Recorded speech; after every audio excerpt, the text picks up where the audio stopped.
पश्चिम बंगाल की राजनीति में हलचल बढ़ती जा रही है।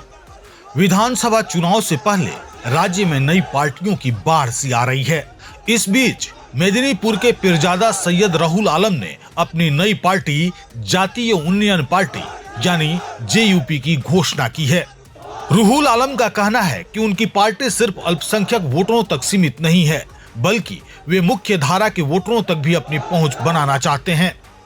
उनका दावा है कि जेयूपी स्वतंत्र रूप से चुनाव लड़ना चाहती है और किसी बड़ी पार्टी की बी टीम नहीं है। जेयूपी पश्चिम बंगाल में नई नहीं है। पार्टी ने 2024 में चुनाव आयोग में अपना पंजीकरण कराया था। आलम ने स्पष्ट किया कि उनका उद्देश्य वोटरों के बीच अपने उम्मीदवार खड़ा करना और लोगों तक सीधे पहुंच बनाना है।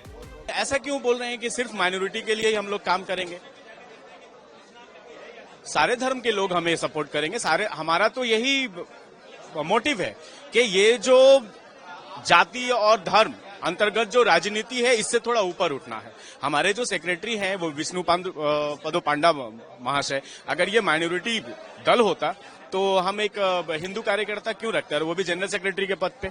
वहीं राजनीतिक विश्लेषक कह रहे हैं कि नई पार्टियां अक्सर बड़ी पार्टियों की बी टीम के रूप में सामने आती है, लेकिन जेयूपी ने इसे पूरी तरह से खारिज किया है। उनका कहना है कि वे 15 विधानसभा सीटों पर अपने उम्मीदवार उतारेंगे, जिनमें पूर्व मेदिनीपुर, कोलकाता और हावड़ा शामिल हैं। राहुल आलम ने कहा कि हम सिर्फ अल्पसंख्यक वोटरों के लिए चुनाव नहीं लड़ रहे, हम मुख्य धारा के लोगों तक भी पहुंच बनाना चाहते हैं। साथ ही हम अकेले ही चुनाव लड़ेंगे। देखिए, अभी तक हमारे पास 15 सीट हम लोग एकदम पूरी तरह से डिटरमाइंड है। हम लोग अपनी सीट बढ़ा भी सकते हैं, ठीक है। अभी नए नए लोग जुड़ेंगे। अभी हम लोगों ने पब्लिक डोमेन में लाया है हमने इस पार्टी को, ठीक है। तो लोग जुड़ेंगे और हमें लगता है कि हम अपनी कैपेसिटी और बढ़ा सकते हैं। तो अभी इलेक्शन में टाइम भी है, अभी 2-3 महीना टाइम है, तो हम लोग और भी ज्यादा सीट, लेकिन 15 सीट हमारे पक्के हैं, वो हम लोगों ने तय कर रखा है। जी, पूर्व मिदनापुर की सीट है, हावड़ा डिस्ट्रिक्ट की कुछ सीट है, उलूबेरिया साइड का कुछ सीट है और कोलकाता में 4-5 सीट हम लोग लड़ेंगे। बिल्कुल बिल्कुल बिल्कुल, हम लोग चौंकाने वाले रिजल्ट देंगे। इफेक्ट होगा हमारा। देखिए, कॉमन मिनिमम प्रोग्राम के अंतर्गत हम लोग कहा ना कि भारतीय जनता पार्टी, जिनसे हमारी आइडियोलॉजी का जो है वो कम्युनल आइडियोलॉजी का डिफरेंस है, उनको छोड़ करके हम हर किसी के साथ बात करेंगे।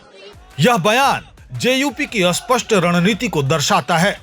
पार्टी सभी समुदायों को अपने साथ जोड़कर चुनाव में हिस्सेदारी बढ़ाना चाहती है।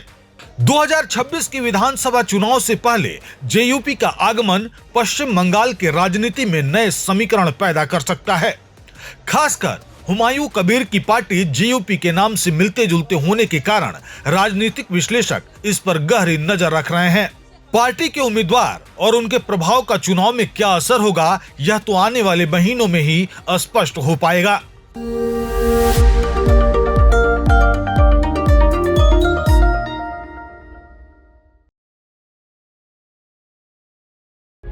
प्रभातखबर.com, विश्वास वही, रफ्तार नहीं।